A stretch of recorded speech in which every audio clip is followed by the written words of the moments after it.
C'est vrai, il est 7e d'ailleurs, mais c'est le problème de poids. Hein. Maintenant, il a du mal à conclure à ce poids-là.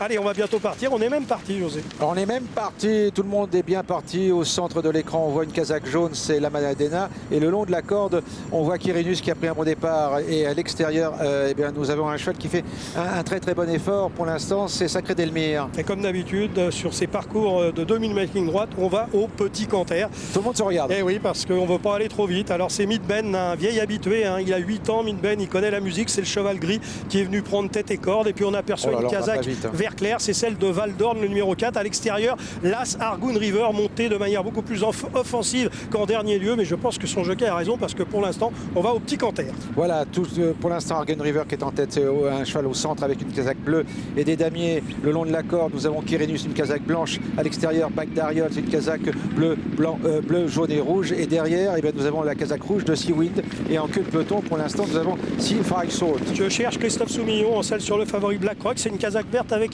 des manches orange et une toque noire. Il est actuellement en 10e position au milieu du paquet. Mais Christophe est en train de regarder à droite, à gauche, parce que visiblement la course ne se décante absolument pas. Et pour l'instant, il est enveloppé. Mais enfin bon, ça peut se décanter. Hein. Oui, alors pour l'instant, eh bien, nous avons toujours Bac d'Ariol au centre de l'écran. La corde Quirinus à ses côtés. Nous avons Argoun River et à l'extérieur, une casaque verte, c'est celle de Sacré d'Elmire. Et derrière, c'est une casaque jaune, c'est celle maintenant de la Madalena, alors que Seawind est plein gaz. Oui, et que Christophe Soumillon, casaque verte, manteau orange, toque noire, vient de se rapprocher. Il est dans le dos de Val d'Orne et de Vernazza. Et pour l'instant, maintenant, il a son jour. Il n'est plus enfermé du tout. Christophe, si son cheval a du gaz, il va pouvoir venir. Quirinus le long de la corde, toujours à l'extérieur, Sacré d'Elmire. Vernazza, une casaque marron qui vient vite. Seawind qui vient aussi. Et Blackrock qui a commencé son effort. Nous sommes à 400 mètres de l'arrivée. Sacré d'Elmire qui a l'avantage à la corde, c'est Quirinus au milieu de la piste. Vernazza, mais la lutte pour l'instant est circoncis entre Sacré d'Elmire, casaque verte, et Quirinus, casaque blanche. Est-ce que ces deux chevaux vont aller au bout? Il me semble bien, José, que le 7 Quirinus et le numéro 12 Sacré d'Elmire vont lutter jusqu'au poteau. Peut-être le 12 Sacré d'Elmire devant le 7 Quirinus. Ça va être très très pointu. Dans le 7 Quirinus est en train de remettre un coup de rein. La 3e place pour le 2 Les Loken. La 4e place, alors là j'ai pas bien vu parce que ça c'est pas peut-être Priego, mais en attendant le numéro 7 Quirinus a dû s'imposer de très haute lutte. C'est pas sûr. Oui. Ça va être on va attendre. C'est pointu entre le 7 et le 12. Il va falloir attendre le juge à la photographie parce que là nous on ne peut rien vous dire pour les places. Le 9 Priego doit être 3e. On aperçoit la casaque du 5 Pivoine, mais attention à l'extérieur, il y a le numéro 2 Les Loken, et puis il y en a un entre les deux, José, qu'on ne voit absolument pas. Je crois que c'est Pivoine. C'est Pivoine, bah oui, bah écoutez. Et non, il y a Vernazza. Et Vernazza, la casaque marron. Oui, oui.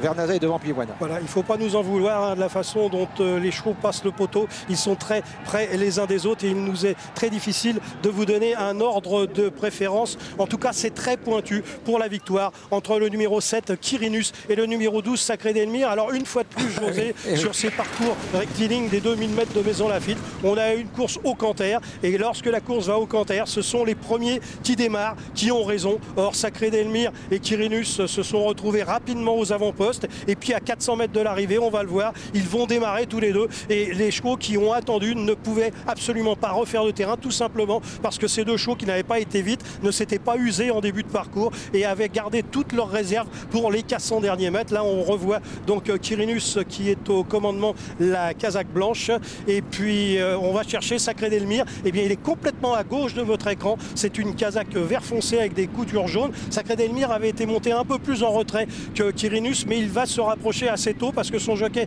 sentant que l'allure n'avait pas été sélective, il s'est rapproché tôt et il a bien fait parce que la course s'est quand même jouée sur un déboulé. Là on est à peu près à 800 mètres de l'arrivée, toujours sous la conduite du même ce Quirinus, qui est un cheval formidable parce que à chaque fois qu'il court en ligne droite, il se comporte remarquablement. En dernier lieu, il avait terminé 7e de la course référence. Et bien cette fois-ci, il a obtenu un meilleur résultat. Je ne sais pas s'il a gagné ou s'il est 2e. Ça se joue à pas grand-chose. On est maintenant au premier poteau, donc à peu près à 400 mètres de l'arrivée. Casaque blanche à la corde, c'est toujours Quirinus qui mène. Et regardez à gauche de votre écran la casaque verte de Sacré d'Elmire. Son jockey le laisse glisser parce qu'il a senti qu'on n'avançait pas et que la course allait maintenant se jouer. Et c'est la raison pour laquelle il a très bien fait son jockey, qui n'est autre que Johan Victoire, parce que que là, on est en train de sprinter et que ce soit Quirinus, la casaque blanche, ou Sacré d'Elmire, la casaque verte, eh bien, ils vont faire maintenant la différence sur leurs adversaires comme Priago, par exemple, qui est encore 10e à peu près à cet endroit-là. Donc, vous vous rendez compte, Priago, on l'aperçoit en 10e position à l'extérieur, casaque jaune avec une toque bleu clair. Il a pratiquement 50 mètres à refaire sur ces deux chevaux qui ont fait le trou et c'était très compliqué. Là, on est à peu près à 150 mètres de l'arrivée. Il est très difficile de dire qui va gagner. D'ailleurs, au passage du poteau, on est bien incapable de vous le dire et le juge à l'arrivée également. En tout cas, ce qu'on est sûr, c'est que la 3e place a été prise par le numéro 9, Priego, la 4e place par le numéro 2, Leloken, et la 5e place par le numéro 11, Vernaza. Mais il y a toujours photographie et c'est très pointu entre les deux premiers. Voilà, donc tous les favoris sont battus, Pierre, une nouvelle fois. Bah oui, mais ça c'est une question de déroulement de course, José. C'est le 12 qui a gagné. Ah, le 12 a gagné, eh bien voilà. Alors donc Johan Victoire, chapeau, parce qu'il s'est rapproché au bon moment. Donc arrivée provisoire, 12, 7, 9, 2 et 11. José et Pierre, merci.